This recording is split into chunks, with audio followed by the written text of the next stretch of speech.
días, bienvenidos. Vamos a darse inicio a esta actividad académica para hacer el cierre que corresponde de acuerdo a la Universidad Central de Venezuela a la obtención de títulos de especialización.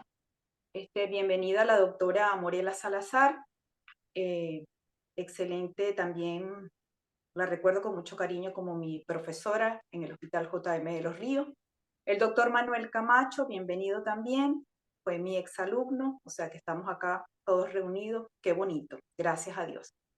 Y bueno, para no hacer más larga la presentación, bueno, ya me conocen, yo soy la doctora Dalmacia Noguera, bienvenidos también los asistentes y muchas gracias a SOS Telemedicina por permitirnos este acceso. Damos a la actividad, estamos comenzando con 35 minutos de retraso. Comienzan entonces, por favor, las doctoras.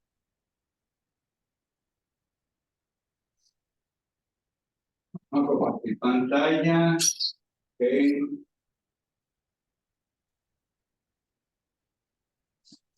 Muy bien. Muy buenos días. Vamos a dar inicio a la defensa del trabajo especial de grado titulado Factores de riesgo de protección y osteoporosis en la población pediátrica, cuya autoría es de la doctora María Isabel Calderón y mi persona, doctora Ariana Barreto. Para dar inicio a este tema es importante saber que el aumento de la sobrevida a nivel de la población mundial ha dado consigo un aumento de la prevalencia de patologías crónicas, dentro de ellas la osteoporosis, la cual es una enfermedad sistémica caracterizada por la disminución de la masa ósea que afecta típicamente a los adultos. Sin embargo, existen varias determinaciones que debemos considerar.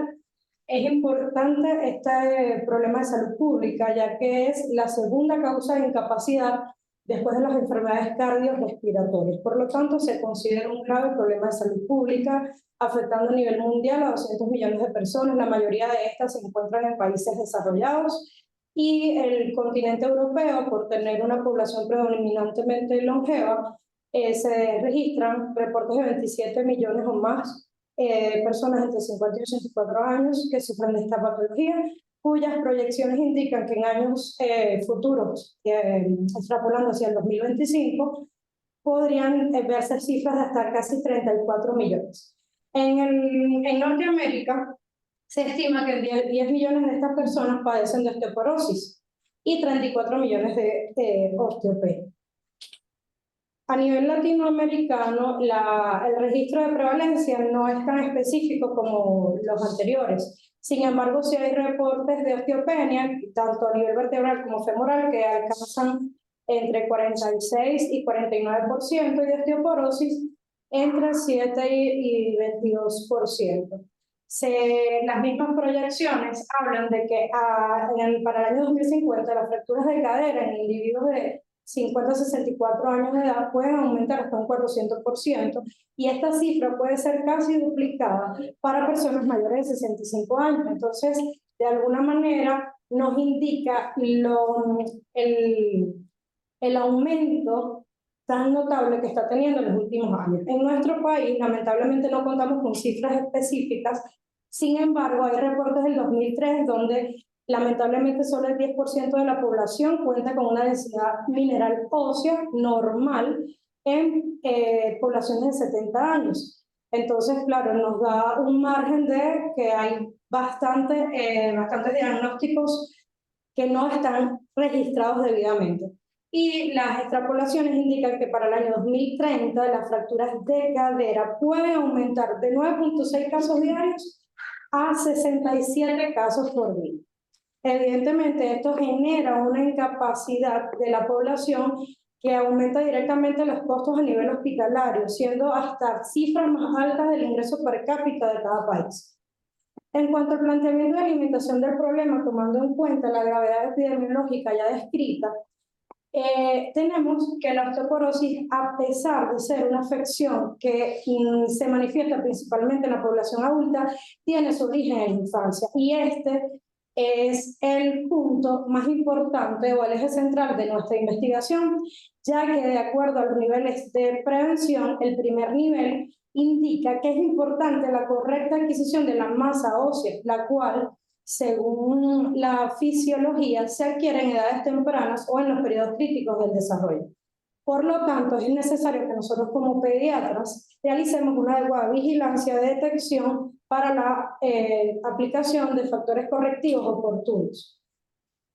Nos planteamos la siguiente interrogante: ¿cuáles son los factores de riesgo y de protección de osteoporosis en la población pediátrica que acudieron a la consulta externa del Hospital Militar Universitario Dr. Carlos Arvelo durante el periodo de julio a septiembre de 2017? ¿Por qué es importante y cuál es la importancia de conectar esta interrogante? Se consideró, ya reiteramos, que el primer nivel de prevención es el más eficaz, demostrado por diversas investigaciones. Por lo tanto, es prioritaria la detección de los factores de riesgo de la población que acuda a nuestra consulta, con el fin de aportar medidas preventivas durante estos periodos críticos del desarrollo, optimizando la ganancia mineral ósea. Además, en vista de los pocos trabajos de investigación en cuanto a esta línea que se hallan a nivel de nuestro país, esta podría constituir una nueva línea de investigación para otros trabajos futuros. En cuanto a antecedentes, tenemos que a nivel internacional se han encontrado reportes. En el caso de Chiara y colaboradores en el 2017, se estableció que el pico de masa ósea está en íntima relación con factores tanto bioquímicos como físicos. Asimismo, Correa y colaboradores en Chile aseveran nuevamente que el origen es en la edad pediátrica. Ortega, por otro lado, demuestra que la ingesta de calcio en pacientes pediátricos es deficiente debido a que el aporte que ellos reciben es deficiente. Por lo tanto, se concluye en general a nivel internacional que los aportes son deficientes en población pediátrica hasta adolescentes, y por lo tanto tenemos un déficit de este micronutriente. A nivel de nuestro país, se han reportado más que todos estudios a nivel centro-occidental, desde la Universidad de Carabobo y la Universidad de los Andes. Tenemos varios autores, donde Barreno y colaboradores en el 2016 hacen una relación directa del consumo de sustancias carbonatadas que disminuyen el pH y, como consiguiente, estados acidóticos aumentan la excreción de calcio. Por otro lado, se obtuvo en diferentes estudios, como el de Márquez, Díaz y Rojas, que la densidad mineral ósea ha tenido una disminución directamente relacionado a un aporte deficiente de calcio, con un promedio de 799 miligramos por día, estando por debajo de las recomendaciones que establecen los manuales nutricionales. Por último, Gistor en el 2011 hace una demostración de la relación directa que tiene la actividad física con el aumento de la ganancia de la masa ósea en población pediátrica. Continuando con el marco teórico, todos sabemos que el tejido óseo nos brinda variedad de funciones, dentro de ellas el sostén para nuestro organismo. Sin embargo, es importante saber que histológicamente se cuenta con 4 tipos de líneas celulares, desde células pluripotenciales, osteoblastos, osteoclastos y osteocitos, que van a mantener un equilibrio. Esta constante formación y reabsorción de tejido óseo es lo que se conoce como unidad de remodelado, y es ese equilibrio el objetivo que debemos mantener para evitar la disminución de la densidad mineral ósea.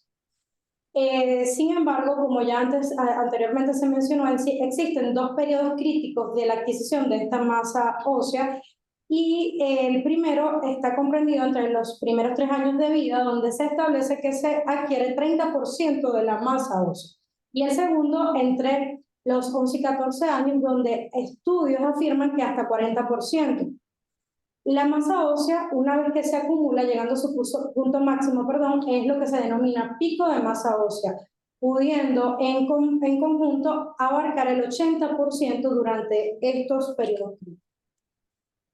La definición de osteoporosis está ampliamente descrita por la OMS como un desbalance entre estos procesos de apposición y destrucción ósea, caracterizándose por una disminución de la densidad mineral ósea, que para el año 94 la OMS claramente estipuló que los valores normales deben ser aquellos por encima de menos una desviación estándar, considerándose osteopenia aquellos rangos entre menos 1 y mayor a 2.5, y aquellos valores por debajo de menos 2.5 son los que se denominan o entran dentro de lo que es la osteoporosis. Para la adquisición de la masa ósea existen múltiples factores y que influyen. Dentro de esto están los factores genéticos que influencian en un 60% y un 40% están factores extrínsecos hormonales, fisiológicos y el estilo de vida. Existen suficientes evidencias que cuando nosotros modificamos estos factores extrínsecos podemos tener estrategias más efectivas. Dentro de los factores dietéticos, conseguimos como principal fuente de calcio los lácteos y derivados, comenzando desde la leche humana. Encontramos que están establecidos requerimientos de calcio por grupo etario, como lo pueden evidenciar en pacientes menores de 6 meses, 200 miligramos al día, de 6 a 12 meses, 270 miligramos diarios, de 1 a 3 años, 700 miligramos diarios, de 3 a 8 años, 1000 miligramos diarios y mayores de 8 años, 1300 miligramos diarios. Estas son las recomendaciones más actualizadas que podemos conseguir. Sin embargo, no solamente el calcio está altamente, es el único micronutriente relacionado con la adquisición de la masa ósea. Existen otros micronutrientes como lo es la vitamina D. Todos sabemos que tenemos un aporte exógeno que es el 10% de la dieta y el otro aporte por la transformación a través de los rayos ultravioletas de vitamina D y ese es el 90%. De allí la importancia de tener una adecuada exposición solar. Por otro lado, la vitamina K actúa como cofactor en el metabolismo del calcio en compañía de la vitamina D y altos niveles de vitamina A, por el contrario, se correlacionan con aumento de la resorción ósea. En cuanto a las proteínas, a pesar de que para varios autores es controversial, existen aseveraciones que indican que dietas hiperproteicas están directamente relacionadas con estados acidóticos que van a aumentar la expresión del micronutriente por la orina. Por otro lado, otros nutrientes como fitoestrógenos, potasio y ácidos grasos poliinsaturados van a contribuir a aumentar la ganancia de la masa ósea. Sin embargo, y por el contrario, las dietas hipersódicas disminuyen la ganancia de la masa ósea, al igual que las bebidas carbonatadas, y esto por el estado acidótico que también proporciona. El café, al igual que el alcohol y el hábito tabáquico, también están desfavoreciendo la ganancia de la densidad mineral ósea. Dentro de los factores no dietéticos, ya habíamos hablado que el 60% está determinado por la parte genética, de allí la importancia de determinar antecedentes familiares de osteoporosis o antecedentes de fracturas asociados a pacientes con esta patología. El sexo, sabemos que desde el punto de vista hormonal, el sexo femenino está bajo la influencia, en el caso de que está presente la menopausia, está la influencia del estrógeno, y todo ello va a conllevar a que en el sexo masculino haya una adquisición de la masa ósea más larga y un poco más constante, haciendo que el sexo femenino tenga más de riesgo para esta patología. La prematuridad, todos sabemos que en los 3 meses finales o en el último trimestre del embarazo es donde se da la mayor deposición de este micronutriente, por lo tanto todos los prematuros ameritan de mayor requerimiento. Además de la actividad física, como anteriormente lo mencioné, están directamente en relación proporcional con la adquisición de la masa ósea. Varios manuales nutricionales establecen claramente, tanto por grupos de alimentos como por grupos etarios, cuáles son las raciones diarias que deben consumir, como lo muestra el siguiente cuadro.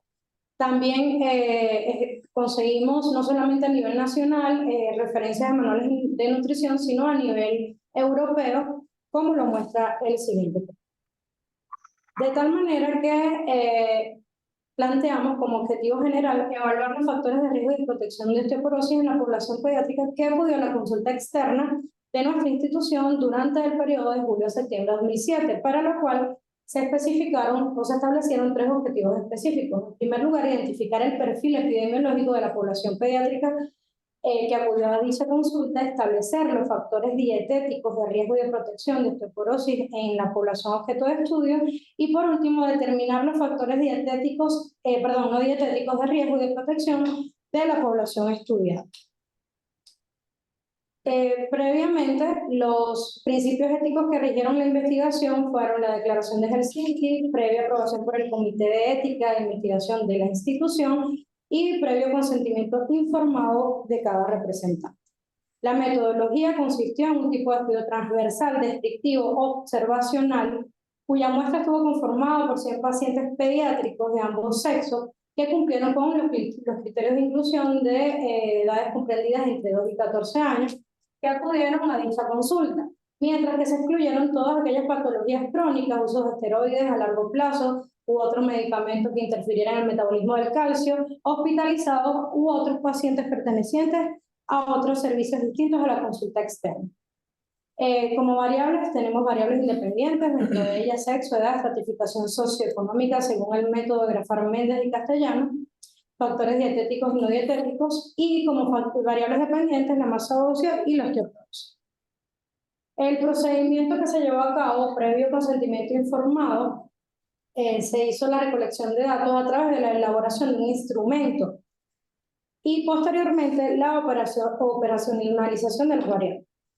El instrumento estuvo conformado, como lo pueden evidenciar en la imagen, por 19 ítems. Los primeros ítems fueron las variables sociodemográficas, sexo, edad, procedencia, y sucesivamente fuimos incluyendo los factores dietéticos, empezando con lactancia humana, la duración de la misma, si fue exclusiva o no, y posterior a esto se incluyeron los diferentes rubros alimentarios, como lo es la ingesta de frutas, hortalizas, leguminosas, pescado, otros alimentos proteicos, para luego indagar sobre otros factores asociados como el estilo de vida, hábitos tabáquicos, alcohólicos, y también tomamos en cuenta los antecedentes familiares de osteoporosis y antecedentes de prematuridad, tomando en cuenta ya las bases señaladas.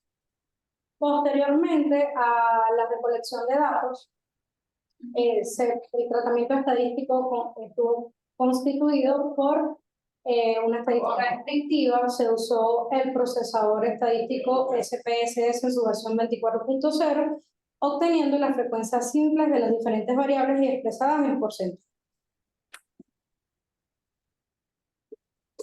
Bien, ya entrando en materia de los resultados, nuestra muestra estuvo conformada por 100 pacientes, de los cuales, cuando hicimos la discriminación por grupo etario y sexo, encontramos un predominio de los escolares por 58 casos, seguido por adolescentes en 22 casos y escolares 20 casos. El sexo predominante fue el masculino en 53 casos. La procedencia fue mayormente del área metropolitana de la Gran Caracas.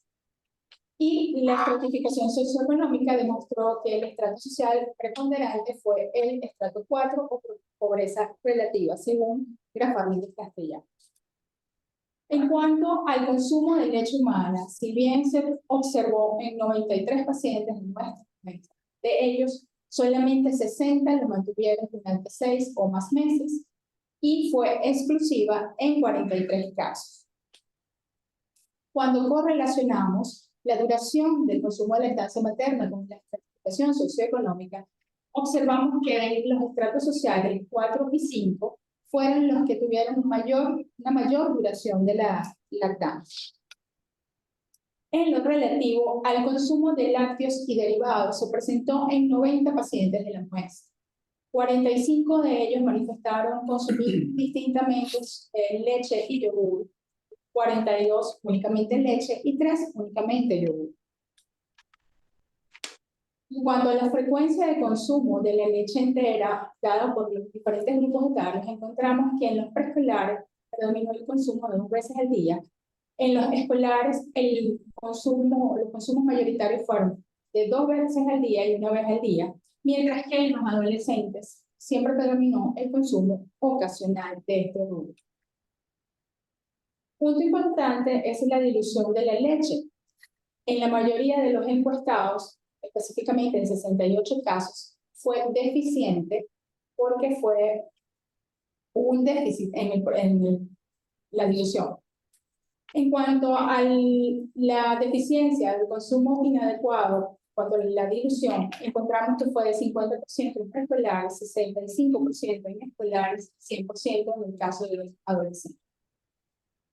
La frecuencia en el consumo de frutas en todos los grupos etarios predominó el consumo de una ración por día, mientras que en el consumo de vegetales, los preescolares y escolares tuvieron un consumo predominante de una ración al día, mientras que los adolescentes el consumo fue predominantemente de forma ocasional.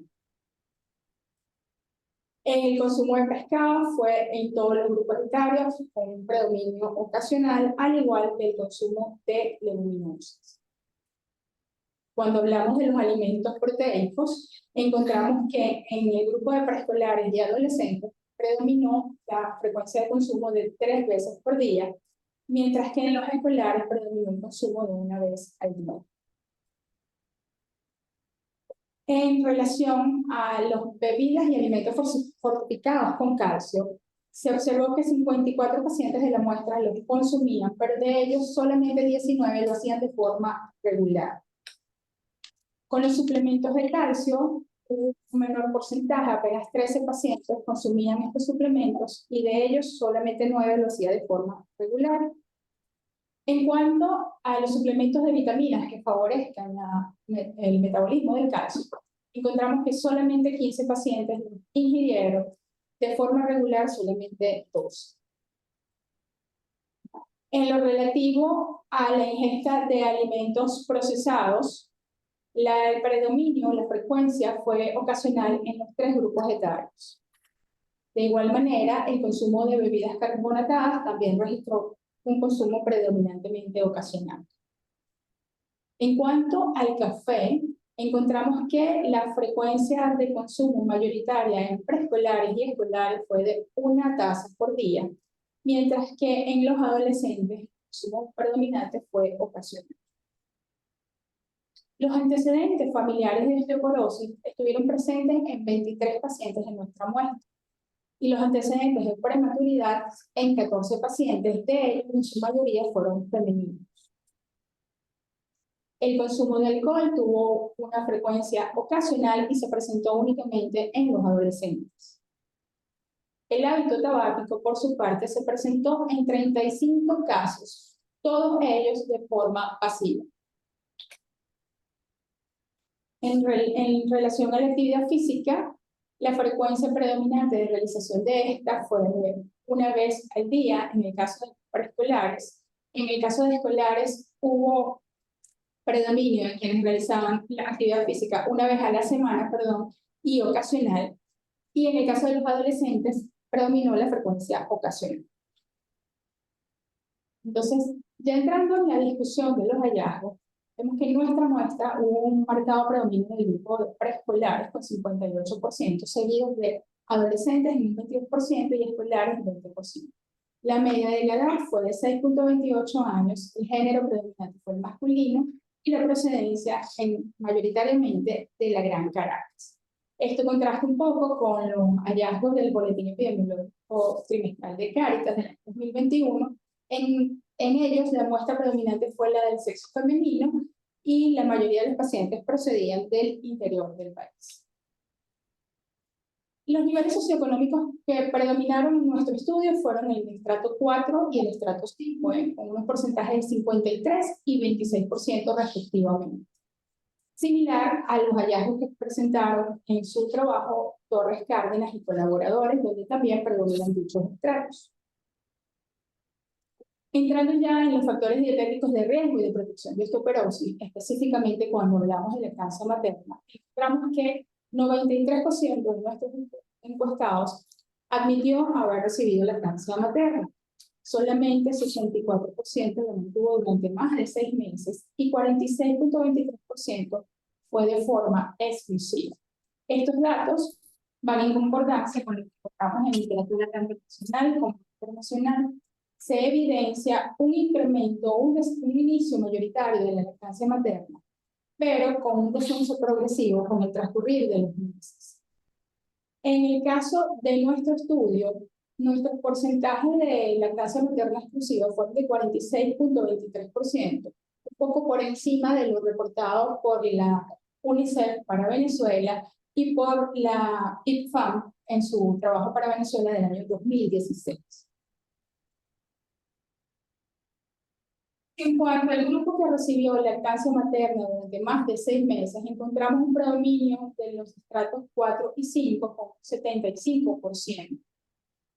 Esto es muy similar a lo que encontramos a su vez Victoria y colaboradores en sus trabajos, que ellos indican que las mayores tasas de lactancia materna se dan en aquellos países que tienen indicadores socioeconómicos negativos. Y además los estratos sociales menos favorecidos son aquellos que tienden a cumplir la lactancia durante un mayor tiempo.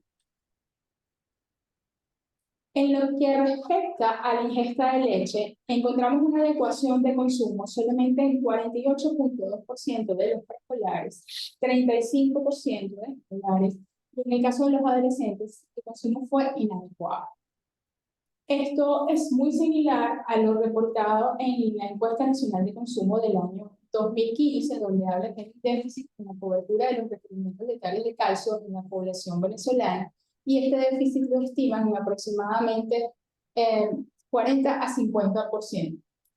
Y también es similar a los hallazgos de Ortega y colaboradores, Fernández y colaboradores. Sin embargo, hay que acotar que en la encuesta nacional de consumo y en el trabajo realizado por Torres Cárdenas, específicamente en lo relativo a los preescolares, hay una discordancia con el trabajo.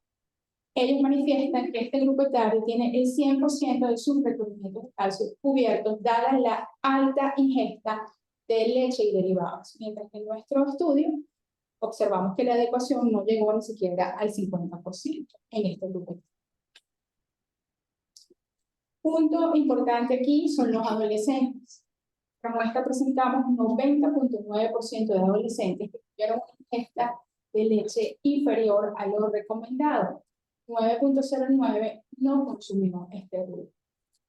En la investigación realizada por Santiago Trapacías, referente a los factores, el consumo de calcio y la relación con factores de riesgo cardiometabólico, ellos hacen un análisis de la situación del grupo de adolescentes y llegan a la conclusión de que fundamentalmente las mujeres de este grupo etario tienen menos tendencia a consumir estos productos debido a la creencia de que son altos en grasas, aportan mayor cantidad de calorías y las predisponen a una ganancia de peso.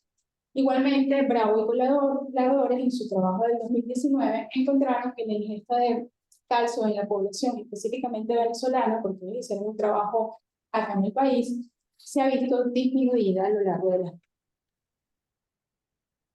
La dilución de la leche es un punto importante y encontramos que 78.16% de nuestra población mantuvo una dilución de leche inadecuada. El 92.64% de ellos fue una inadecuación por déficit. Los estratos sociales 4 y 5 fueron quienes tuvieron una mayor dilución deficitaria. Similar a lo que refleja Torres Cárdenas en su trabajo, donde se evidencia que hay asociación positiva entre el estrato social y la deficiencia de micronutrientes. Este punto de la dilución de la leche es sumamente importante, ya que si consideramos que en menores de 5 años una buena parte del aporte de calcio proviene de la leche, al consumir esta con una dilución inadecuada, el aporte del micronutriente no está siendo el ideal para ese grupo etario. En lo relativo a la ingesta de frutas, hubo un consumo en todos los grupos inferior a las recomendaciones internacionales. El consumo que predominó fue la vegetal. La ingesta de los vegetales solamente presentó una adecuación de consumo en 56.89% de los escolares. Sin embargo, ese porcentaje baja drásticamente en el grupo de los escolares a solamente 5%, y en los adolescentes fue inadecuado en todos los casos. El trabajo realizado por Hernández y colaboradores sobre los patrones de consumo de frutas y hortalizas en la población venezolana evidencia que hay un cambio en el patrón de consumo y que lamentablemente estos rubros, a pesar de que si bien son sumamente importantes en la salud ósea, han disminuido su consumo en la población general. Igualmente, eso queda reflejado en la encuesta nacional de consumo del año 2015, donde indican que los jóvenes consumen 17% menos vegetales y 7% menos frutas que los adultos. Ya en lo que es la ingesta de proteínas, nuestra muestra presentó una ingesta diaria en un 89%, fue adecuada en 72,41% de los preescolares y en 30% de los escolares, mientras que una vez más el grupo de los adolescentes presentó una ingesta inadecuada.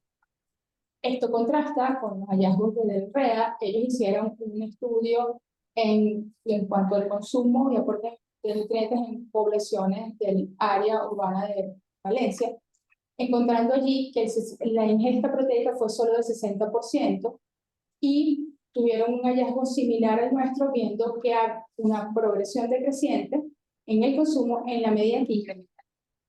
Situación que también evidenció Hernández y colaboradores. Dentro de las proteínas que fueron mayormente consumidas en nuestro estudio, que vienen de origen animal, fueron queso, pollo, carnes rojas y pescado. El consumo de leguminosas se presentó en un 94% de la muestra, 62% lo hizo de forma ocasional y un 31% lo ingirió incluso por encima de las recomendaciones nutricionales. En nuestro estudio fueron los preescolares quienes presentaron un mayor consumo. Del REA y colaboradores en su trabajo encontraron que el consumo de leguminosas fue apenas de 45%, pero en contraste con el nuestro, en el trabajo antes mencionado, ellos hallaron que el consumo fue mayoritario en los escolares.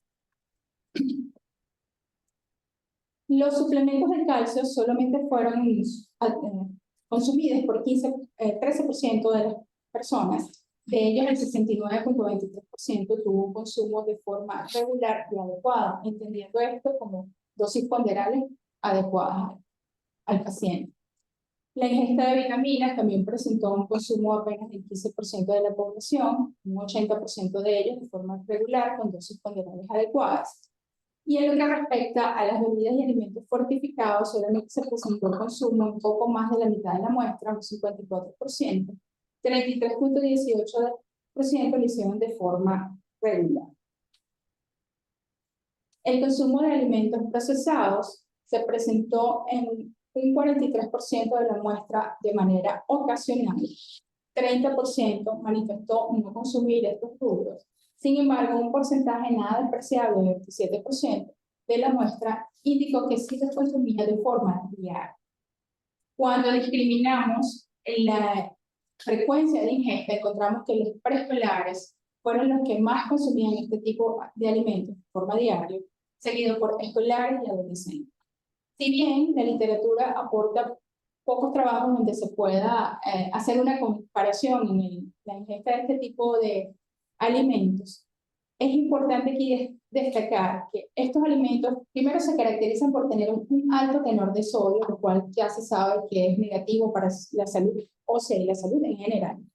Pero además de esto tienen una serie de aditivos químicos añadidos que pueden resultar deleterios, y es preocupante ver que el consumo diario comienza a edades bastante tempranas.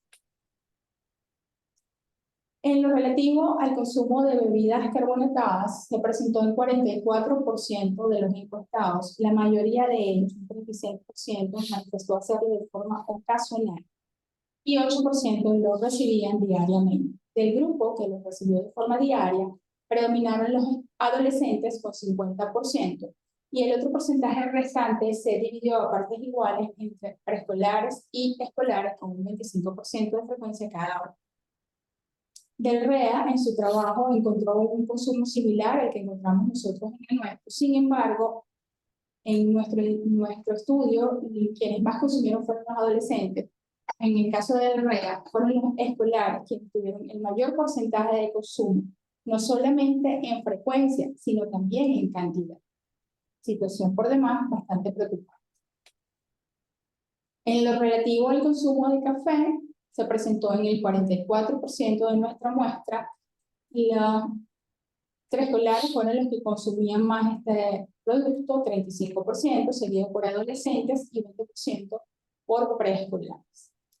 La frecuencia de consumo en estos grupos fue de 1 taza al día. Ya se sabe, según investigaciones realizadas por otros autores, de que el café es uno de los 12 alimentos más consumidos. Acá en Venezuela, Rojas y colaboradores hicieron un estudio donde evidenciaron que el consumo de lácteos lamentablemente es sustituido y desplazado por bebidas antagónicas como el café y las bebidas gaseosas. Y como dije anteriormente, esto comienza lamentablemente a edades muy tempranas. En cuanto a los factores no dietéticos de riesgo de protección de osteoporosis, encontramos que un 23% de nuestros encuestados tuvo antecedentes de historia familiar de osteoporosis y un 77% niega o desconoce. Aquí vale acotar que lamentablemente la pesquisa de osteoporosis en el país tiene deficiencias y muchos de estos pacientes desconocían en realidad si tenían o no algún antecedente familiar. Esto es importante porque, como bien lo comentó la compañera, la genética es importante a la hora de definir la masa ósea.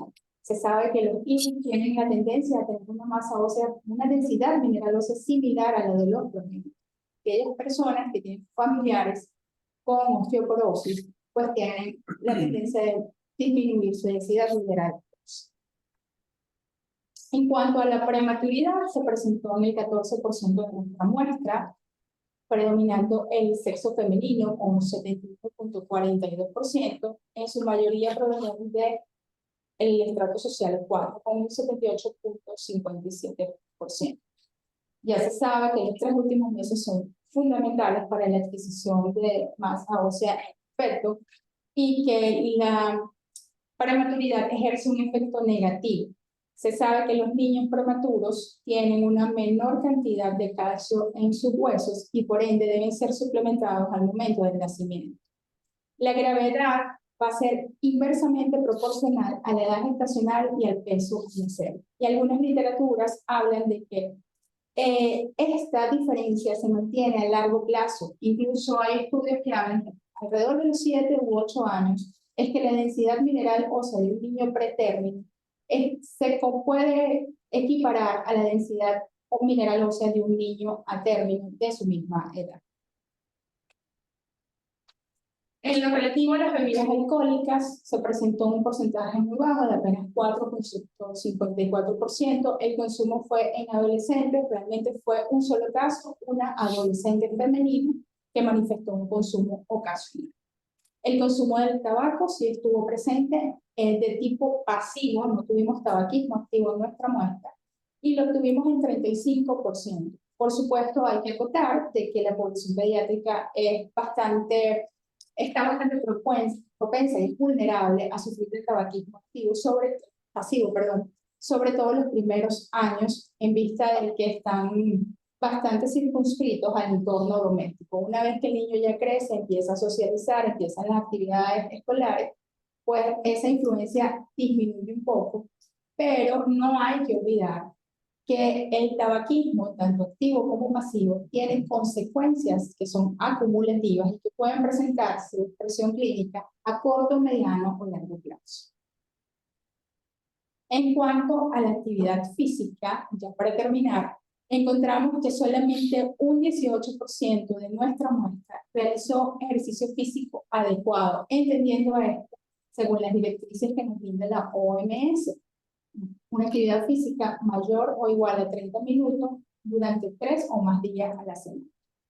Del grupo que realizó actividad física adecuada, 20.68% fueron preescolares, 15% escolares y 13.63% adolescentes.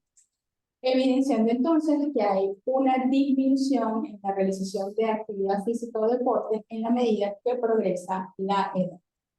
Además, encontramos también que 33% de los encuestados tenían algún tipo de actividad física, pero menos de 3 veces a la semana, 28% lo hacía ocasionalmente y 21% negó realizar algún tipo de actividad física. Esta situación concuerda con lo hallado por Bravo y colaboradores, donde el trabajo que se realizó sobre actividad física y densidad mineral ósea, ellos encontraron que en la mayoría de los adolescentes la actividad física se encontraba en un nivel bajo. Situación bastante importante, ya que, como se mencionó, La actividad física no solamente favorece, mejora la coordinación, incrementa la masa muscular, sino que también favorece la mineralización. Como conclusiones, podemos decir que en nuestro trabajo predominaron los factores de riesgo sobre los factores de protección de osteoporosis en los niños evaluados. Los requerimientos de calcio lamentablemente no fueron cubiertos. La frecuencia de consumo y la concentración de prestaciones de lácteos y sus derivados no cumplieron con las recomendaciones nutricionales. Muy pocos casos de los pacientes evaluados recibieron suplementos de calcio. Otros grupos de alimentos no se consumieron según los requerimientos ideales. Y evidenciamos que hay un lamentable aumento progresivo en la ingesta de café, alcohol y bebidas carbonatadas en la población pediátrica. Consideramos que es preciso reforzar la práctica de actividad física regular en los niños, así como una exposición solar prudente y adecuada, e identificar de forma precoz y oportuna aquellos factores que puedan interferir en el metabolismo óseo para facilitar la toma de acciones y medidas correctivas, preventivas de osteoporosis. Como recomendaciones, es preciso continuar, fortalecer y expandir los programas de monitorización y educación nutricional, sobre todo en apoyo a las familias más vulnerables. Hay que impulsar cambios en la conducta para mantener una alimentación sana, identificar los productos disponibles localmente y aprovechar las fortalezas comunitarias.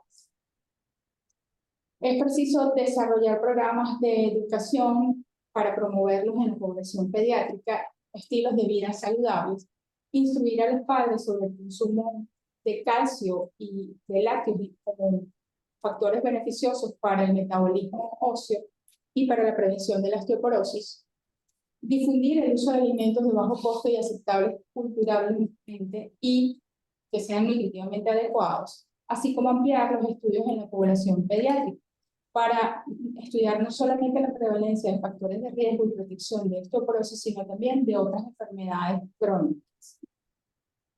Muchísimas gracias.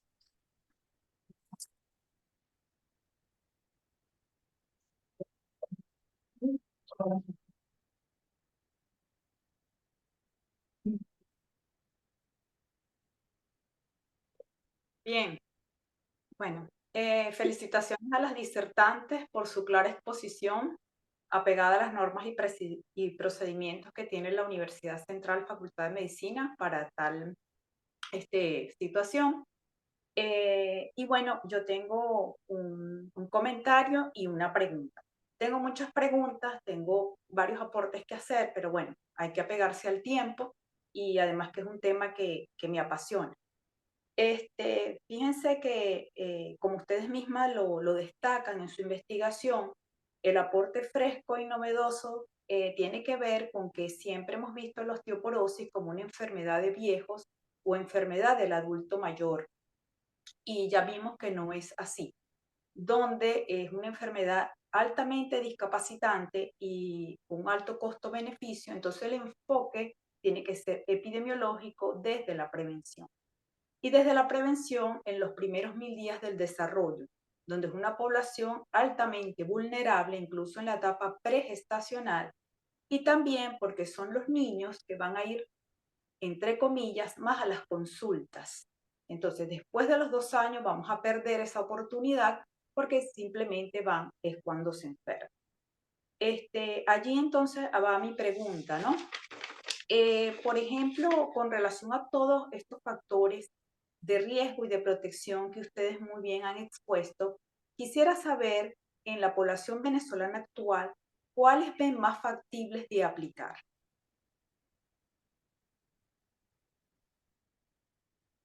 En cuanto a los factores de protección en la población venezolana, bueno, en primer lugar, nosotros tenemos la ventaja de vivir en un país con clima tropical. Esto favorece la exposición solar de los niños y hacerla de forma adecuada y prudente. También es importante y creo que es factible aplicar en nuestra población la parte de la actividad física como un factor de protección a la osteoporosis, ¿verdad? La parte nutricional creo que también se puede aplicar, hay que saber, hay que educar a la población. Es factible hacerlo, hay estrategias que se pueden tomar para poder educar a la población hacia un consumo de nutrientes lo más sano posible. Muchas veces se piensa que para estar bien alimentados tenemos que hacer enormes gastos económicos y no siempre es así. Es conocer cuáles son las fortalezas que tenemos en nuestras localidades, los productos autóctonos y cómo podemos combinarlos para así obtener los mayores beneficios. Compañera, Sí, por supuesto. También es importante la intervención de esta prenatal, optimizando los controles oportunos prenatales. De esa manera se puede disminuir la prematuridad en los casos en que sea posible. Y una vez que estos embarazos se han llevado a feliz término, también es importante la intervención en la lactancia materna. La recepción de leche humana de forma exclusiva forma parte del primer alimento que aporta y que cubre de óptima manera los requerimientos desde tempranas edades. Por otro lado, considero que como país tropical, además de lo que ya mencionó mi compañera, tenemos una amplia gama de nutrientes y podemos inclusive implementar talleres de nutrición para inculcar el valor nutricional de cada uno de ellos. Además de esto, incentivar la práctica de actividad física y una vez más reiterar la importancia del control pediátrico oportuno, no solamente en edades tempranas, sino el seguimiento a largo plazo del adolescente, que como ya vimos forma parte de uno de los periodos más críticos del desarrollo en cuanto a la adquisición de la densidad mineral. Bien, gracias por su respuesta. A eso le sumaría algo que comentan en el trabajo de tesis, en el manuscrito, sobre la microbiota, ¿sí? Entonces, sabemos que también el uso indiscriminado de antibióticos nos va a afectar esa microbiota, y una microbiota sana favorece y potencia el metabolismo osteocálcico. Bueno, vamos a continuar entonces con el jurado, si tienen que hacer preguntas, algún comentario, y gracias. Hola. Bueno, yo la felicito también porque volverme al la felicito, a mí me encantó el trabajo. O sea, yo como pediatra que estoy en la parte de la prevención, en niños sanos, de verdad que nosotros no hacemos ningún hincapié en esto. O sea, para mí fue algo así que un mundo que se me abre, que estaba allí y que uno no lo está viendo. Entonces, de verdad que esto en el control pediátrico nosotros tenemos que hacer hincapié. Nosotros hacemos hincapié en muchas cosas, pero no le vemos el futuro para la parte de la osteoporosis. Eso no lo vemos rutinariamente en nuestro control. Entonces, bueno, me pareció interesantísimo el tema. Y bueno, aquí es preocupante el adolescente. El adolescente es tierra de nadie. O sea, aquí todos los factores de riesgo lo tiene el adolescente. Y yo pienso que tenemos que abocarnos bastante en eso, como tú decías, en el control pediátrico, insistir en todos estos factores de riesgo que tienen y promover para evitar la osteoporosis en el adulto y sobre todo en el adolescente, que con respecto al el trabajo fue hecho en el 2017. Yo me acuerdo que esa fue una época crítica para nosotros, donde hacíamos todas las colas, donde no había oportunidad de una leche, se peleaban para comprar una leche. La parte de la leguminosa empezó a vender las bolsas CLAP y las bolsas CLAP traían leguminosa. Yo me imagino que por eso es que están consumiendo más leguminosa en eso. Entonces, sería interesantísimo hacer ahorita, que ha mejorado entre comillas para mucha parte de la población, porque sabemos que otras están muy desasistidas, comparar los hallazgos de ustedes con actualmente en el 2023, pues de 2024, que sería buenísimo para un trabajo de tesis de los muchachos que están formándose ahorita. Y hacer la comparación, porque yo pienso que a lo mejor puede haber cambios favorables en ese sentido. Una pregunta que te quiero hacer es con respecto a la ingesta de calcio. El aporte del calcio exógeno está indicado en los niños sabiendo que la parte nutricional es deficiente. Les pregunto yo. Sí. ¿Sí está indicado? Sí. De hecho, las tablas con las distribuciones por raciones por grupos etarios que mostré están establecidas con la finalidad de que el pediatra pueda familiarizarse con estas raciones.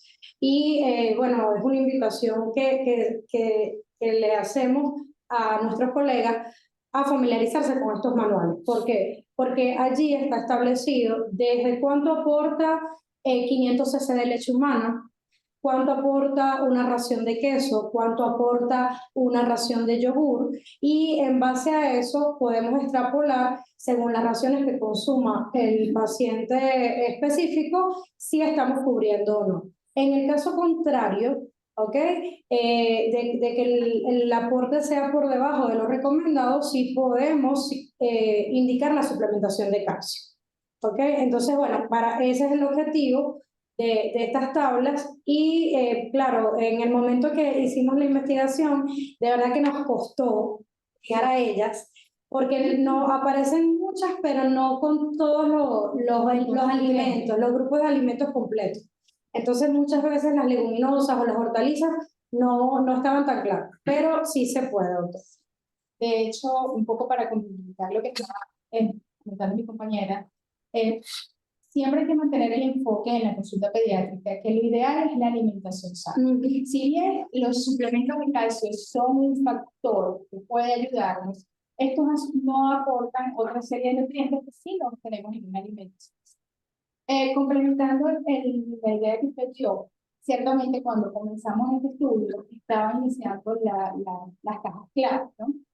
Y había una serie de factores que nosotros nos planteamos al momento de hacer el análisis de las encuestas. Decíamos, el tema de las negligencias nos llamó la atención y llegamos a esa conclusión. La mayoría de estas cajas tienen un aporte, traen muchísima cantidad de leguminosas y probablemente las mamás, eso sea lo que le dan a los niños por el tema de la facilidad de no hacer una cola, de que lo conseguí de forma más expedita y más económica. Y algo que también nos llamó la atención, lamentablemente, hubiese gustado indagar un poco más en eso, en el momento no se pudo hacer. Cuando inicia esta distribución, si bien habían comentarios respecto a las leches que traían esas cajas, sobre todo los comentarios eran por las características organolépticas, ese sabor a sodio tan marcado. Se empezaron a hacer estudios y posteriormente, ya a partir del 2018, empiezan a salir toda una serie de estudios bastante completos y bastante buenos, donde se evidencia no solo que tienen un alto aporte en sodio, sino que muchas de estas leches tenían un menor aporte de proteínas, un mayor aporte de grasa, y lo que reflejaban sus empaques no iba en concordancia con la realidad. Y una deficiencia de calcio también decía. Entonces, muchos de estos pacientes consumían esa leche porque cuando preguntábamos, ¿usted le da leche al niño? Sí, la que trae la caja. Entonces, eso también hubiese sido una variable que lamentablemente, pues como le digo, los estudios, las investigaciones más serias salieron el siguiente año. Lo que queríamos con esto era justamente abrir esa ventana de saber, es un problema que está allí, que quizás no nos hemos percatado. Como bien dijo la doctora Noguera, lo asociamos más a los adultos, pero comienza en infancia. Y algo importante en todas las literaturas que hemos revisado para hacer el trabajo, la osteoporosis y la osteopenia es más fácil prevenir que tratar. Entonces es muy importante comenzar desde la edad. No, sí, me encantó, de verdad que es un tema, como dice ella, apasionante y que nosotros debemos fomentar en la formación de los pediatras esos factores de riesgo en la población. Ahora, le iba a hacer otras observaciones con respecto al trabajo. Son observaciones de fondo de la tesis. En cuanto al método, el método, ustedes tienen que poner que es un trabajo prospectivo. No lo han puesto. Entonces, ni lo dijiste allí ni está escrito. Y eso tiene muchísimo valor porque es prospectivo, no es una revisión de historia. Entonces, tienen que ponerlo allí. Con respecto a las variables no tienen que ponerlas en el trabajo final, pero tú pones variables dependientes e independientes. Acuérdense, cuando uno pone variables dependientes e independientes, cuando uno hace como hincapié en la variable, que uno la puede modificar. Y tú no estás modificando nada, tú estás observando. Esos son los trabajos analíticos donde tú intervienes, en estos no. Entonces quita eso y cuando pones dependientes, pones masa ósea y osteoporosis, tú no estás midiendo la masa ósea ni la osteoporosis en estos niñitos. Tú estás además trabajando con factores de riesgo. ¿Okay? O sea que yo pienso que eso lo puedes quitar para tu trabajo de tu presentación, quita esa variable. Por lo perfecto. Bueno, de resto me parece que está todo muy bien. Ya va, déjame ver. Ya va, otra cosita. En los objetivos específicos, tú pusiste aquí como van, porque en el trabajo pones el lugar donde se hicieron. Pues. Entonces, no, tú vas a poner, acuérdate que tu objetivo general, ya tú lo pusiste en el hospital Carlos Alberto. Aquí en los específicos, tú nada más vas a poner las variables que estás estudiando y ya está. Entonces, sin poner en el hospital no sé qué, eso lo tienes que quitar. Y en el trabajo final, que también vas a presentar, tienes que omitir los recursos humanos y materiales, que eso no tiene nada que ver, eso va con el proyecto, pero no va con el trabajo final. Correcto. Cuando ya lo vayan a presentar, quiten eso, pero de verdad que la felicito, me encantó el trabajo, y bueno, hay que sacarle bastante punta a ese tema. Gracias por su recomendación. Agradecida, de verdad. Bueno, Gracias, doctora Moreno, por su enriquecedora intervención. me quiero disculpar por la tardanza, pero vengo de una poco agua. Yo se lo decía a ella, de verdad, y es un tema bastante interesante, porque a medida que tú lo vas leyendo, te vas enriqueciendo muchísimo. Y justamente se los comentaba a ella en cuanto al el hablar de osteoporosis, que creo que la única pregunta que tenía, ya la doctora Damasia se la ejecutó, y bueno, fue ya ejecutada también por las doctoras acá. En cuanto a las medidas de protección, porque la osteoporosis no es una enfermedad exclusiva del adulto, como siempre se le ha visto y se le ha mantenido quizás ese cliché a medida que pasan los años. Entonces, fíjate que algo que no tiene nada que ver con el punto, pero el viernes pasado estuve en una conferencia de oncología y ahí me preguntaban justamente en cuanto a las medidas preventivas, porque llamaba mucho la atención los casos de incidencia de cáncer en la población pediátrica. Y yo les decía a ellos que lamentablemente en los pacientes pediátricos no existen medidas preventivas como existen en el adulto. Y es allí donde entra lo que es el control pediátrico, esa consulta de puericultura tan excelente que nosotros como pediatras también debemos de ejecutar de forma diaria, porque si nosotros como pediatras puericultores tomamos en consideración cada uno de los factores en pro y con que tengan que ver con la osteoporosis y la incidencia en la población adulta, créeme que aquí realmente las cosas podrían cambiar un poco más con el pasar de los años. Lamentablemente, cuando nosotros vemos los diversos resultados presentados por la doctora Calderón, la mayoría de los chamos pertenecen a un estudio socioeconómico muy bajo. Uno, donde quizás ese sistema de salud y esa consulta preventiva no llega de forma adecuada, y otro, también quizás por el estilo de vida y obviamente ese poder adquisitivo propio del venezolano de decir, bueno, esto es lo que hay y esto es lo que realmente se puede ingerir, sabiendo y tomando en consideración que a la larga, pues esto va a traer repercusiones en cuanto al estilo de vida de este paciente pediátrico. Sí. Hay que reinventarnos.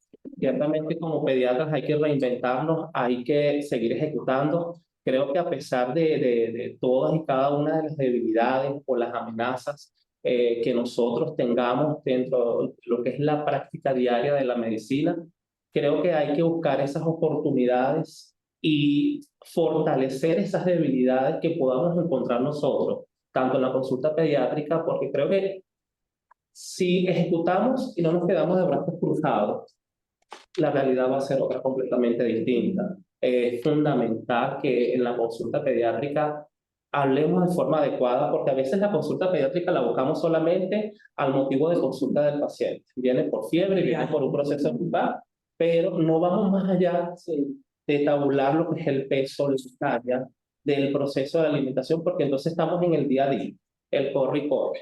Por ejemplo, yo en mi consulta, yo no admito más de 6 pacientes porque yo he dicho, después de 6 pacientes, realmente lo que vamos a hacer es un desastre.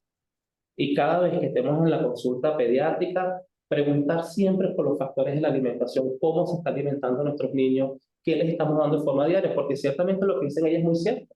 Porque cuando nosotros vemos lo que es nuestra pirámide, ahorita creo que es el tronco de la alimentación, ellos hacen mayor énfasis en el consumo de frutas, hortalizas. Y cuando realmente nosotros preguntamos a los padres qué consumen nuestros chavos, el consumo elevado de ellos se basa mayormente en el uso exagerado de carbohidratos. Entonces, no es la cantidad, sino realmente la calidad del alimento que le estamos suministrando a ellos. Podemos ver bebés muy lindos, muy rozagantes, pero cuando realmente estudiamos ese factor nutricional, realmente nos estamos quedando cortos. Tenemos un reto y creo que uno de los grandes retos, aparte de este excelente trabajo de investigación, es que no todo quede plasmado en una tesis, sino que también seamos capaces de llevarlo y ponerlo en práctica de forma diaria. De lo demás, pues mira, de verdad que súper encantado. Primero, por el honor de haberme invitado y segundo, por escuchar tan magistral esta discusión de trabajo especial. Así que felicidades. Gracias. Gracias. En esa época del 2007 Podemos también. entonces, sí, observar que el trabajo nos cambia dos paradigmas, ¿verdad? O dos visiones. Primero, que bueno, lo que llamamos enfermedad de adulto mayor no lo es, se gesta desde la infancia.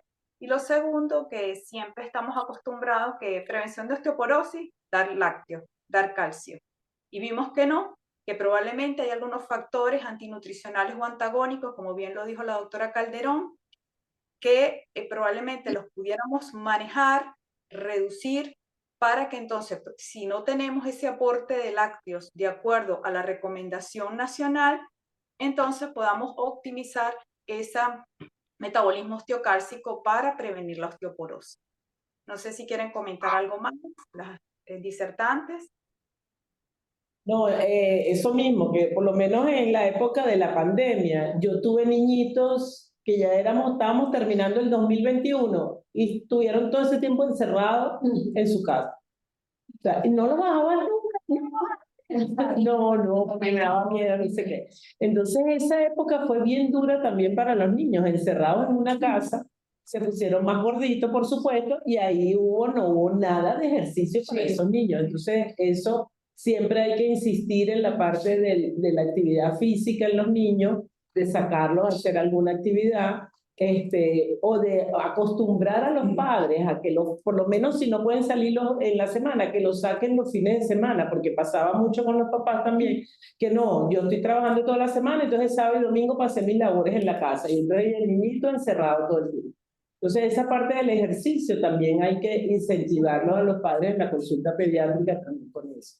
Y bueno, y también en esta parte del 2017, yo pienso que las otras bebidas, aquí la gran mayoría comía con el Nestí. El Nestí, eso era típico en todas las familias, el Nestí. Y gracias a cuando hubo esa escasez, bajó la ingesta del Nestí considerablemente y bajó la ingesta de los refrescos, porque ya el refresco se puso muy costoso y no podían comprar. O sea, que sería chévere es hacer un trabajo nuevo en esta época para comparar con los resultados.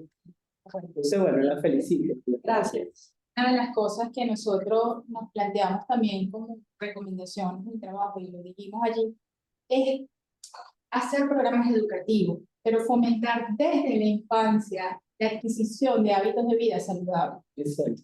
Porque cuando uno inculca eso en el niño, va a crecer con esa rutina, va a crecer con esa base y lo va a realizar a lo largo de su vida y lo va a inculcar a generaciones futuras.